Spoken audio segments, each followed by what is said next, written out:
Hello guys, welcome back to my channel. तो इस video में हम लोग पढ़ने वाले हैं यूनिट 4 ऑफ हेल्थ साइकोलॉजी। तो इसके अंदर पहला टॉपिक है हेल्थ के अंदर जो इमोशंस है, इमोशन एंड हेल्थ या फिर इमोशंस एंड हेल्थ। ठीक है, एंड ऑलराइट।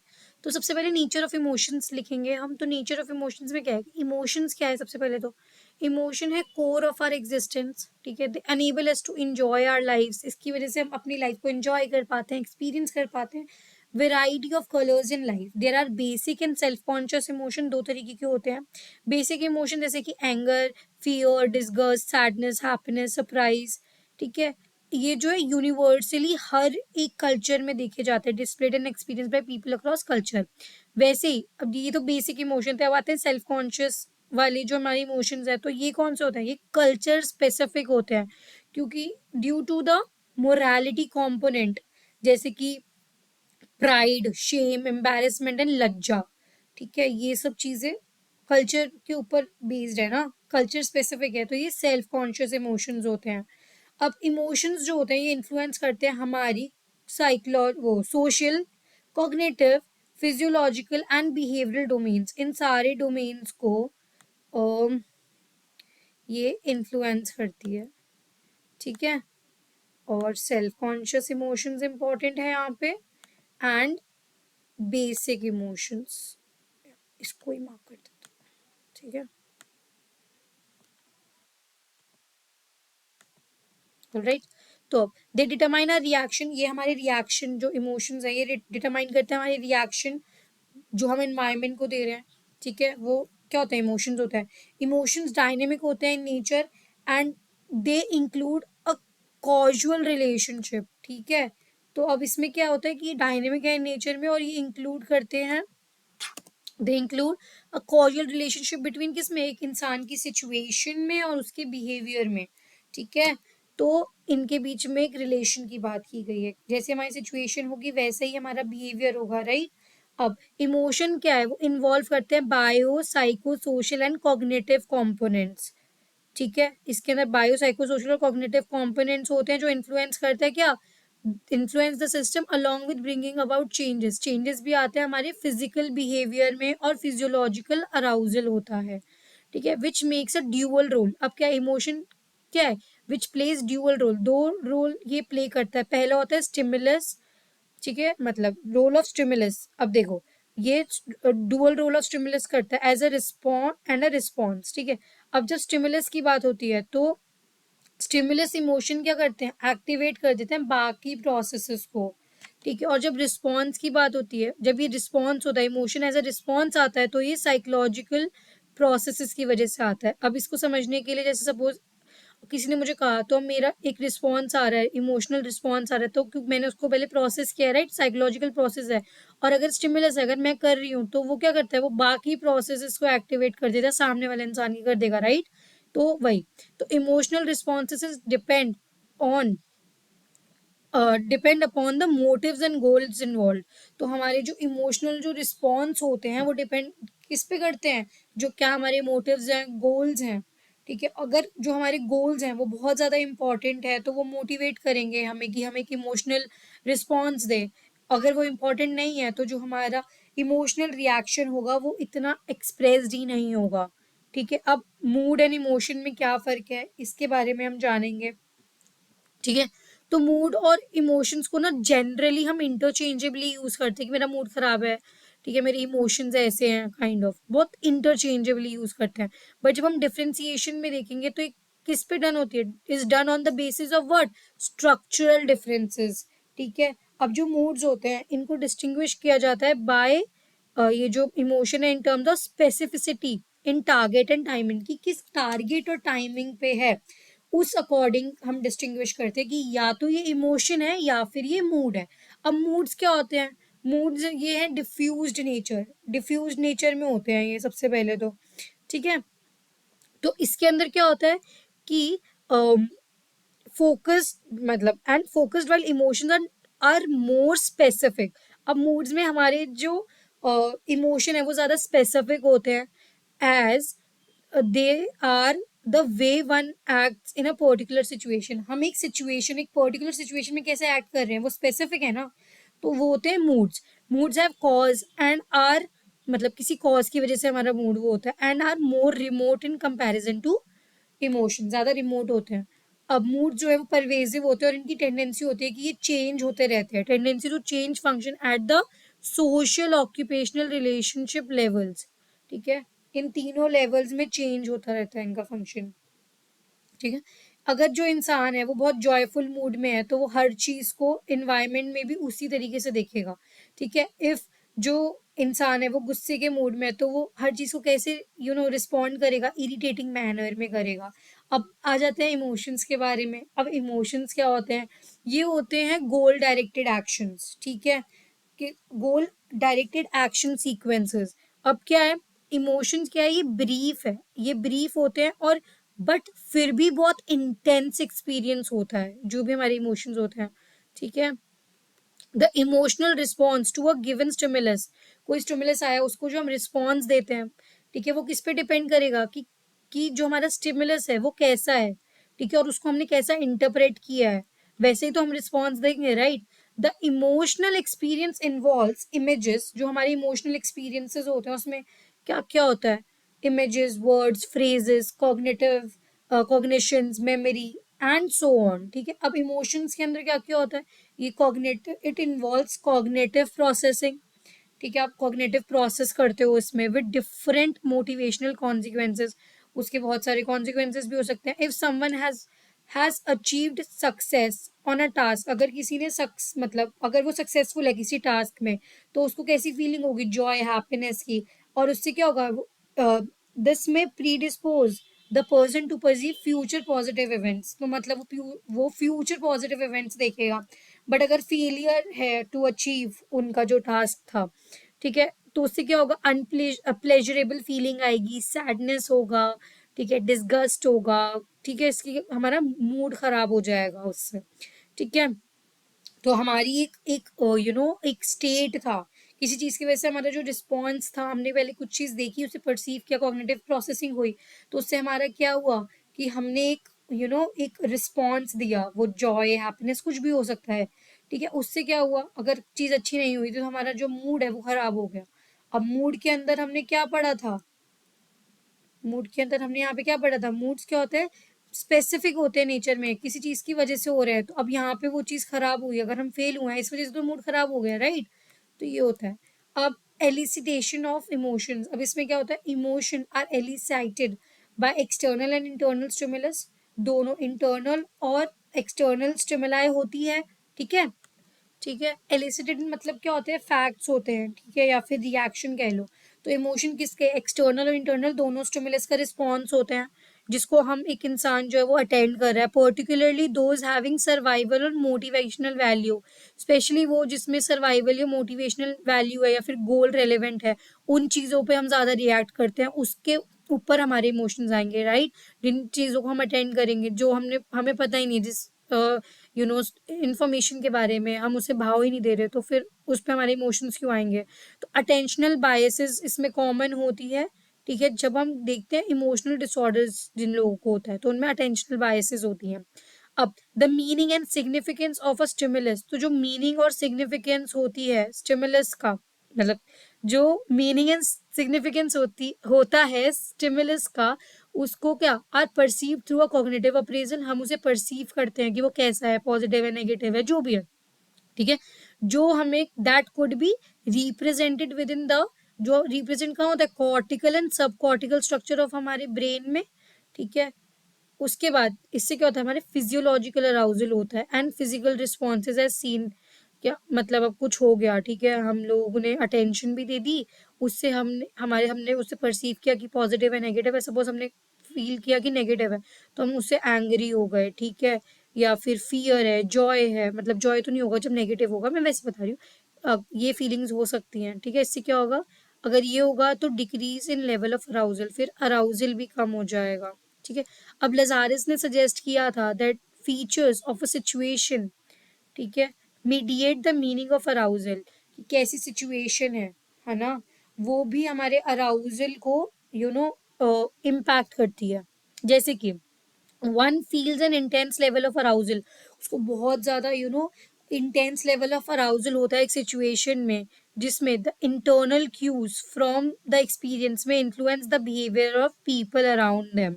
ठीक है, तो जो इंटरनल क्यूज होते हैं, ठीक है, फ्रॉम द एक्सपीरियंस, कुछ एक्सपीरियंस हुआ उससे उनके अंदर कुछ इंटरनल क्यूज था, वो इन्फ्लुएंस करेगा उनके बिहेवियर को।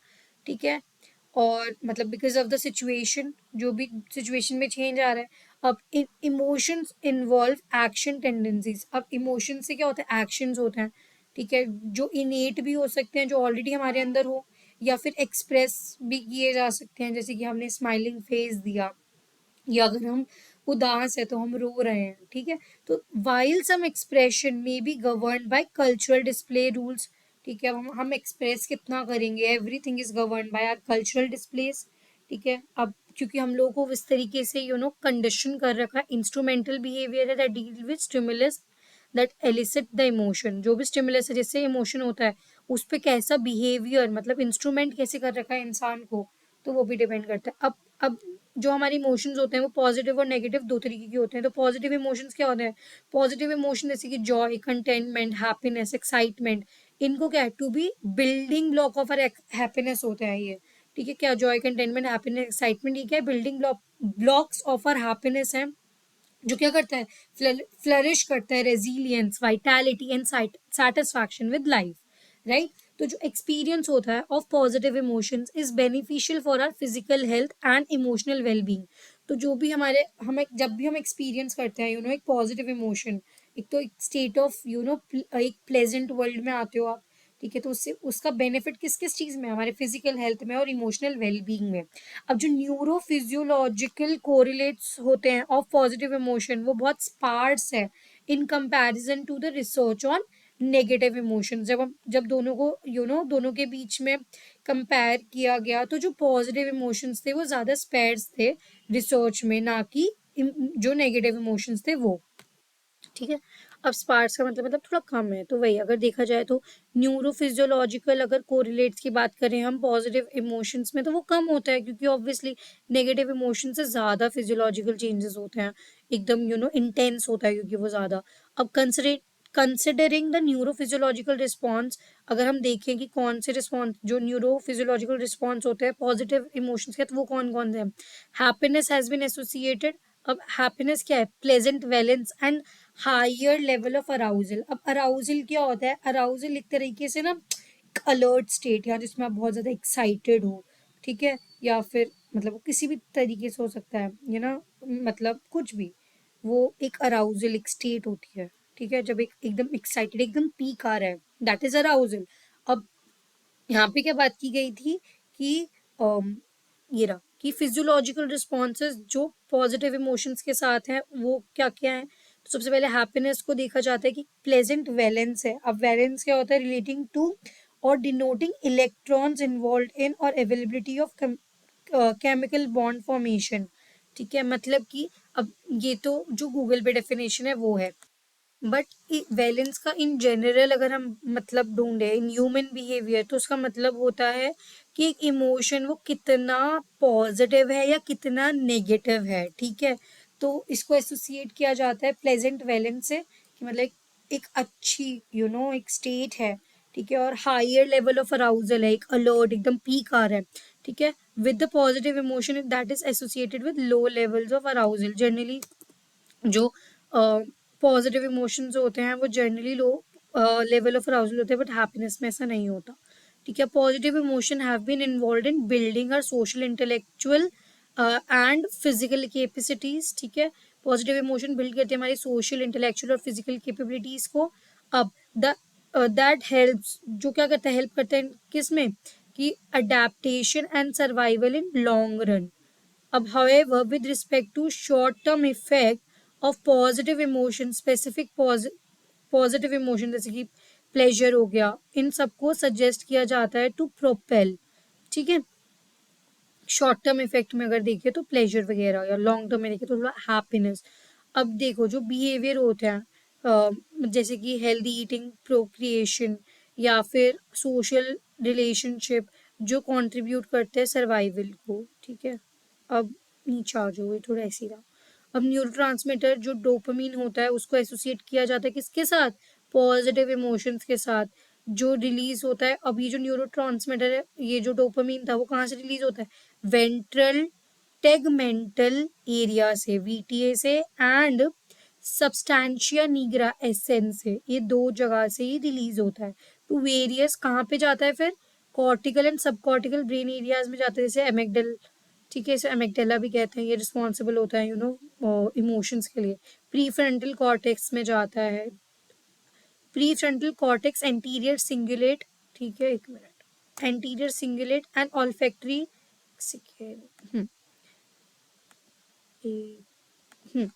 एंड ऑल्फैक्टरी कॉर्टेक्स, OFC जिसे कहते हैं। जो ये जो OFC एक्टिविटी होती है फिर दोबारा बढ़ जाती है इससे। This indicates how reward influence, कोई भी रिवॉर्ड मिला, मतलब हमने आइसक्रीम खाई सपोज, तो वो क्या है? डोपामीन है, ठीक है, डोपामीन बढ़ता है उससे, राइट, क्योंकि प्लेजर, सी यहाँ पे ना positive emotion like pleasure, pleasure मिला उससे, डोपामीन निकला, डोपामीन से क्या? इन reward influence the activity of the neural circuit, तो इससे रिवॉर्ड से हमारी न्यूरल सर्किट एक्टिवेट हो जाता है, जिससे क्या पॉजिटिव हेडोनिक टोन में हम मेंटेन रहते हैं, लाइक पॉजिटिव मूड, एक पॉजिटिव टोन में हम आ जाते हैं। अब dopamine is also involve in anhedonia, मतलब it is inability to feel pleasure, ठीक है, हमने ये किस में, स्किज़ोफ्रेनिया में पढ़ा था, राइट। अब इन डिप्रेशन जो एक्टिविटी होती है रिवॉर्ड फंक्शन सर्किट की, वो कम हो जाती है, तभी वो इतना प्लेजर नहीं फील कर पाते, हैप्पी स्टेट में नहीं होते। अब रिलेशनशिप देखें, अगर स्ट्रेसफुल लाइफ इवेंट्स में and the occurrence of symptoms of depression, तो देखा जाता है, an episode have been observed in various studies, बहुत जगह पे बहुत सारी स्टडीज में देखा गया है कि स्ट्रेसफुल लाइफ इवेंट्स कैसे सिम्टम्स का ऑनसेट कर देते हैं ऑफ डिप्रेशन।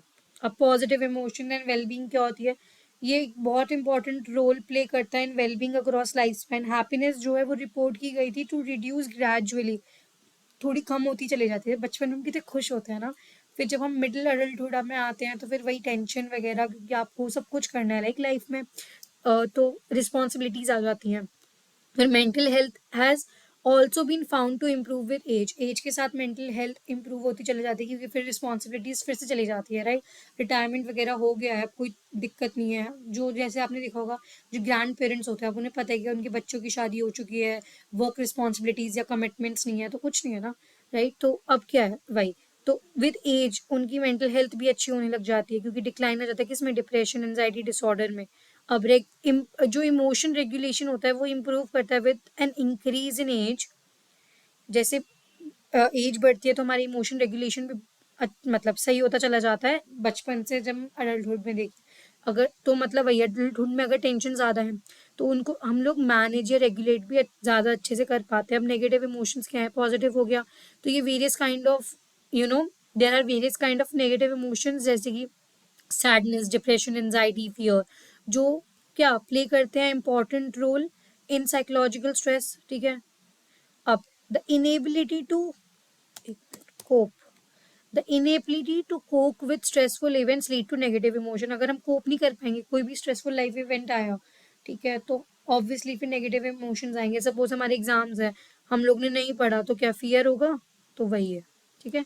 अब स्मिथ एंड एस्कफ ने कहा था कि जो वेरियस प्रोस्टलेट्स होते हैं, हमारे हमारे बॉडी में होते हैं ना वेरियस प्रोस्टलेट्स अबाउट इमोशन, मतलब वेरियस प्रोस्टलेट्स अबाउट इमोशंस, ठीक है, उन्होंने डिस्क्राइब किया था इनको। They state that the inability to cope with stressful event, जब हम कोप नहीं कर पाते हैं स्ट्रेसफुल इवेंट्स थे, अलॉन्ग विद नेगेटिव इमोशंस, और नेगेटिव इमोशन भी है, may be the reason behind, ये किसके पीछे का रीजन है? फिजिकल और हमारे साइकोलॉजिकल डिसऑर्डर्स के बीच में। मतलब आपने कोप नहीं किया स्ट्रेस से, फिर नेगेटिव इमोशंस आ गए, तो फिर क्या इससे क्या होगा? साइकोलॉजिकल डिसऑर्डर्स या फिजिकल इलनेस वगैरह हो सकती है। अब नेगेटिव इमोशंस जो होते हैं उनके हैव द पोटेंशियल, क्या उनमें पोटेंशियल होता है, ठीक है, और पोटेंशियल टू फंक्शनल यूटिलिटी, ठीक है। अब इसमें क्या होता है, जैसे कि इट इन्फ्लुएंस एक्शन टेंडेंसीज, ये हमारे एक्शन टेंडेंसीज को इन्फ्लुएंस करता है, ठीक है, which have implications for health and wellbeing. अब समटाइम्स पीपल में इंडल्ज इन मैलएडेप्टिव बिहेवियर में इंगेज हो जाते हैं, smoking, substance abuse, eating disorder. क्यों? क्योंकि उससे क्या, उनको एक प्लेजेंट इफेक्ट आ रहा है, to reduce negative emotion and enhance positive emotion, कि नेगेटिव इमोशंस कम हो जाए और वो उन्हें खुशी वाले स्टेट में आ जाए, तो वो क्या है, पॉजिटिव इमोशन है। तो वही फीलिंग्स और ऑफ गिल्ट, मतलब गिल्ट वाली फीलिंग जो है वो हो सकती है इन डिसफंक्शनल इम्पल्सिव बिहेवियर, जब हमारा डिसफंक्शनल इम्पल्सिव बिहेवियर है तो। ठीक है। अब नेगेटिव इमोशंस एंड वेलबींग पे आ जाते हैं। ये लास्ट टॉपिक है हमारे इस वीडियो का।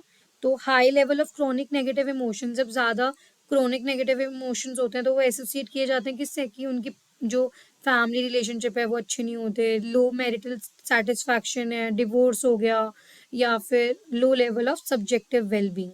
Negative emotions can cause cardiac problem, इससे कार्डियक प्रॉब्लम्स हो सकती हैं जो लाइफ थ्रेटनिंग हो सकती है। एंजाइटी जनरली रिलेट की जाती है किससे, CHD से, क्रॉनिक हार्ट डिजीज हो सकती है एंजाइटी से, और depression with mortality after MI। ठीक है। अब negative emotions help to recover from cardiovascular arousal, तो नेगेटिव इमोशन हमें हेल्प करते हैं कि हम रिकवर कर पाए उनसे। ठीक है। As a result of broadening, एक सेकेंड, ये गलत लिख दिया था, जस्ट चेक, वही मैं सोचूं ऐसे कैसे हो सकता है।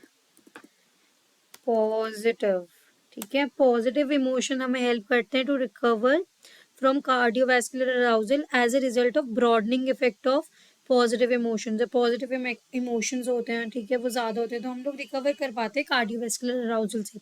और नेगेटिव इमोशन को रेगुलेट करते हैं हम अपने पर्सनल रिसोर्सेज से। ठीक है, कुछ भी हो सकता है, हम आपको इस चीज़ से खुशी मिलती है, ठीक है, उसके through. It has beneficial consequences, इसके बेनिफिशियल कॉन्सिक्वेंसेज होते हैं इंसान के लिए। पॉजिटिव इमोशन जो है वो हेल्प करता है to restore homeostasis, that is a normal functioning, जो स्टेट ऑफ नॉर्मल फंक्शनिंग जो होती है। ठीक है, balance in the body by on undoing the lingering effect, जो भी नेगेटिव इमोशन की वजह से लिंगरिंग इफेक्ट हुआ है उसको अनडू कर देते हैं। ठीक है, जिसको हम अनडूइंग हाइपोथेसिस कहते हैं। और ये it was found that positive emotion जैसे कि जॉय, कंटेनमेंट फैसिलिटेट करता है फास्टर कार्डियोवास्कुलर रिकवरी, अगर हो भी गया तो रिकवर जल्दी कर लेता है इंसान। और नेगेटिव इमोशनल अराउजल अगर होता है तो ऑब्वियसली नहीं कर। This substantiated the point that positive emotions have this unique ability, इनमें unique ability होती है to physiologically reduce the after effect, जो भी after effects होते हैं किसके, negative emotions के, उसको physiologically कम कर देता है, which carry on even after negative event is over। मतलब कई बार ऐसा होता है ना, नेगेटिव इवेंट ओवर भी हो गया फिर भी नेगेटिव इमोशंस है, तो जब हम पॉजिटिव इमोशंस अगर इंसान फील करता है तो उससे क्या होता है, हम लोग फिजियोलॉजिकली रिड्यूस कर देता है उसके आफ्टर इफेक्ट्स को। So by this we completed one more topic of health psychology. I hope आपको समझ आया हो। Don't forget to like share and subscribe to my channel.